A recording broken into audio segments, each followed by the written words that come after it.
Mari sejenak kita cerita tentang sisi lain kehidupan dari eksotisme keindahan surga bawah laut yang terletak di jantung segitiga emas karang dunia, yaitu Kabupaten Wakatobi. Dikelilingi oleh 4 pulau yaitu Wangi-Wangi, Kaledupa, Tomia, dan Binongko, Kabupaten Wakatobi yang terletak di Sulawesi Tenggara ini menyimpan keunikan dari masyarakatnya yang menghargai alam, yaitu suku Bajo. Dikenal sebagai orang laut karena bergantung dan menghabiskan hampir seluruh hidupnya di atas laut, menjadi alasan mengapa masyarakat suku Bajo hidup berkelompok di atas laut.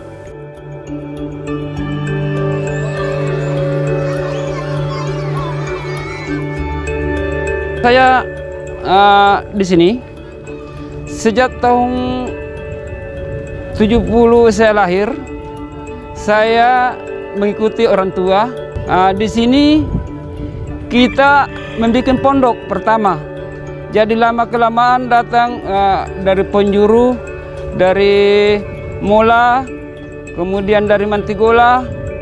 Lama-kelamaan jadilah perkampungan. Disitulah terjadi satu desa, yaitu namanya Desa Sambabahari.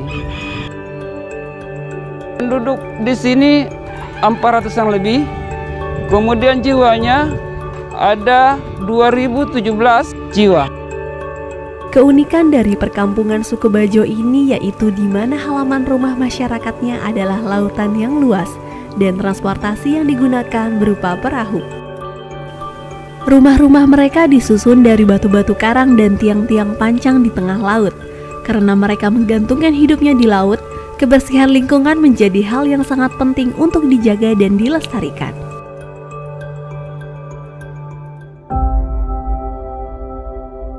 Harapannya bagaimana caranya supaya juga orang Bajo ini sama pendidikannya dengan orang darat dan juga sejajar dengan orang darat. Bajo atau orang Bajo yang kita kenal selama ini hidup di laut dan dulunya nomaden, pindah-pindah, sekarang sudah menetap di pesisir maupun di laut dangkal dan di pulau-pulau kecil.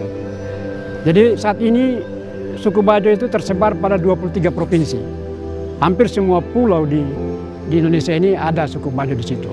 Tapi yang dominan ada beberapa provinsi, yaitu Provinsi Sulawesi Tenggara, Sulawesi Tengah, Sulawesi Selatan, Sulawesi Utara, NTT, NTB, Jawa Timur, dan juga Kalimantan. Informasi dari teman-teman se-Indonesia yang kami himpun, itu kita memprediksi kurang lebih 7-10 juta lah, kurang lebih masyarakat Bajo yang ada di Indonesia itu.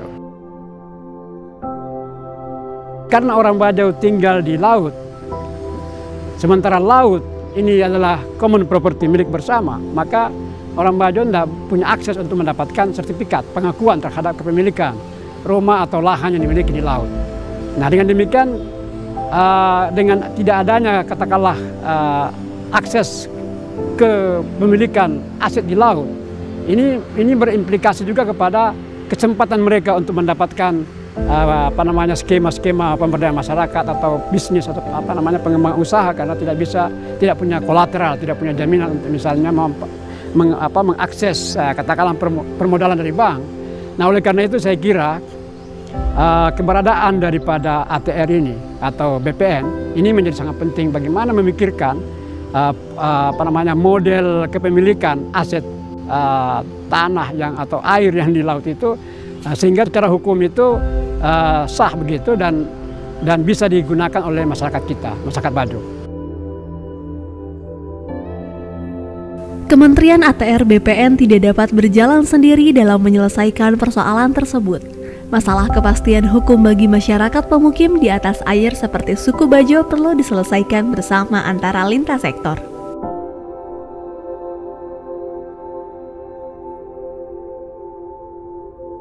Bagaimana masyarakat suku Bajo itu hidup secara aman, nyaman. Dengan apa? Dengan memberikan suatu kepastian hukum, negara hadir di dalam melindungi terkait aset yang mereka tempati. Kemudian bagaimana masyarakat suku Bajo itu menjadi responsif, melestarikan lingkungan hidupnya.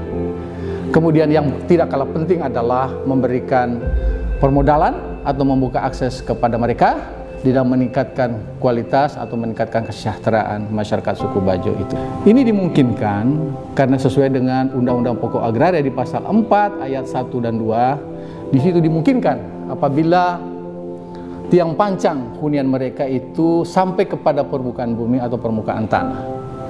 Dan apabila tidak sampai permukaan bumi atau permukaan tanah itu, maka mereka dapat diberikan hak atas tanah pada ruang atas, ya. Tetapi dengan catatan harus ada rekomendasi atau ada izin dari Kementerian KKP, Kelautan dan Perikanan. Untuk itu kita sangat mengharapkan keterlibatan masyarakat, pemangku kepentingan di dalam mencari solusi-solusi konkret di dalam mewujudkan atau menjamin masyarakat adat, masyarakat suku Bajo tradisional dan masyarakat lokal itu terjamin atau terlindungi hak-haknya, diberi kepastian hukum, dan tentunya menjamin kelestarian lingkungan hidup. Untuk itu, perlu adanya sinergi dan komitmen kuat bersama dari seluruh pemerintah untuk berkontribusi dan mewujudkan cita-cita reforma agraria demi mensejahterakan rakyat. Persoalan di atas akan menjadi salah satu pokok bahasan dalam GTRA Summit 2022.